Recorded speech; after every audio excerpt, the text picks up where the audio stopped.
Wow. Conservatives under attack. You have Candace Owens, you're watching her there from yesterday, and Charlie Kirk. They were both ambushed because they were having breakfast in Philadelphia. That's it. Candace Owens, Communications Director of Turning Point USA, and Charlie Kirk, Founder and President of Turning Point USA, to tell us about what happened yesterday about this time at a restaurant in City Center, Philly, called Green Eggs Cafe. So you're there because you're going to have a meeting together to talk to your graphics team and whatnot, and you live in Philly, and then one of you realized, hey, look over there, somebody's wearing Antifa gear. Mm-hmm.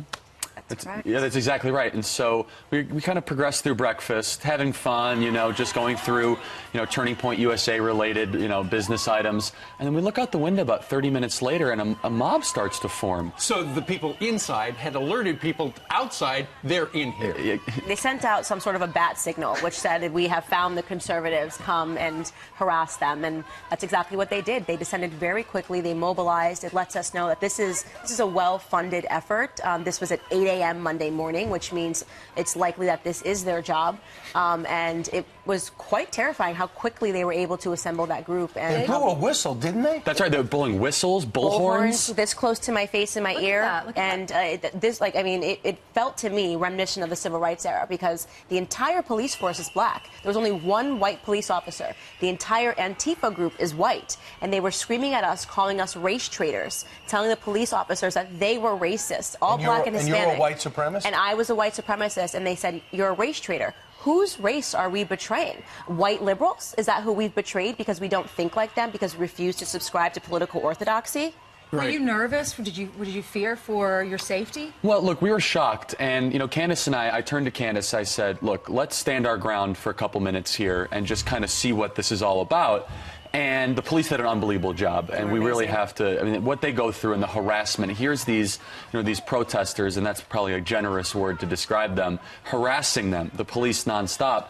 And we just kind of stood there. Next thing I know, I'm having water thrown at me, eggs thrown at me. We did not retaliate. We never will. That's not the right way to handle situations like this. And look, we don't want to play the victim card. That's a very important thing. But we do want to warn the American people that this is the new face of the Democrat Party. And Candace, you actually were yelling. You were yelling, we love the police. I love the police because it was jarring to me to see this, the illustration of black men standing peacefully. These police officers were black, and they were standing peacefully, silently, as they were being shouted at by white liberals. So it really, I felt a necessity to defend them and say, we love you guys. We love the police. Right. Thank you for protecting us. They don't love the police, but you know what? They might have been following orders. A go sign was given directly and loudly by Maxine Waters a few weeks ago. Right. Remember this. You see anybody from that cabinet in a restaurant, in a department store, at a gasoline station, you get out and you create a crowd. And you push back on them. And you tell them they're not welcome. That we were fascist. And they're doing what she said, am I right? They're following orders. Exactly what she said. And look, they want us to apologize or back away from our support of the president. They are so frustrated that this president is succeeding, and they cannot reconcile with the fact that he's going to be the greatest president in modern American history and that the economy is booming, and you see them losing their mind, and they're resorting to these mob thuggish tactics. Let me ask you something. What would the news coverage be like today if a couple of people in Trump hats, Make America Great Again hats, were hooting, yelling at people inside a restaurant, drove them out, and then dumped water on them? Black people. Imagine if people in Trump hats were yelling at a young black woman, screaming at her because of her political affiliation. Imagine what the stories would be. It would be wall-to-wall coverage, and we would never hear the end of it. But somehow it's okay. And the argument that we're hearing is that it's not illegal to discriminate based off of political affiliation. Do you guys actually need a piece of legislation to tell you that this is wrong? To tell you that harassing people based on who they support politically is wrong? And that's where we're at in this country. We have to start considering rights for conservative thinkers. But the thing is, look at Kirstjen Nielsen having dinner. Look at Sarah Huckabee Sanders having dinner. Stephen Miller, they're outside protesting at his apartment.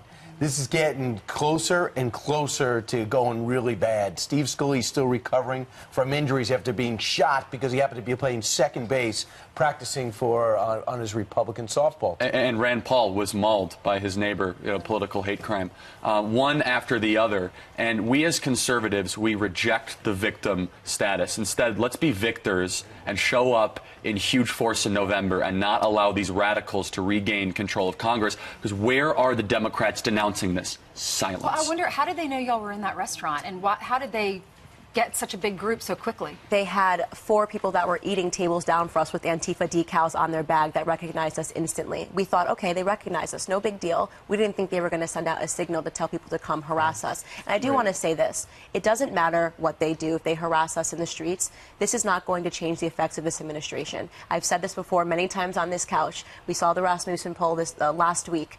Black support for Donald Trump has doubled since this time last year. And the reason is because people are starting to recognize the left, the Democrats, they are the party of hate. And there's something about you articulating your message as a young African-American woman that really scares the left. I've been tremendously effective. I've been showing the truth. I've been telling the truth. I've been telling them about real black history and showing that it was never the Republicans that were racist in this country. It was always the Democrats. The Democrats were behind the terrorism and the KKK. The Democrats are behind Antifa and the terrorism that is happening today. It's a shame that y'all can't have breakfast in peace, so y'all stay safe. Have you thought about security now? Yes. Yeah, that's something we're obviously looking very close at. And it's a sad day in America that 2 20-somethings can't eat quietly at a cafe and we're harassed for our support of the president and conservative values. But we're not going to back down. We're just getting started. Can't have a plate of eggs and toast. That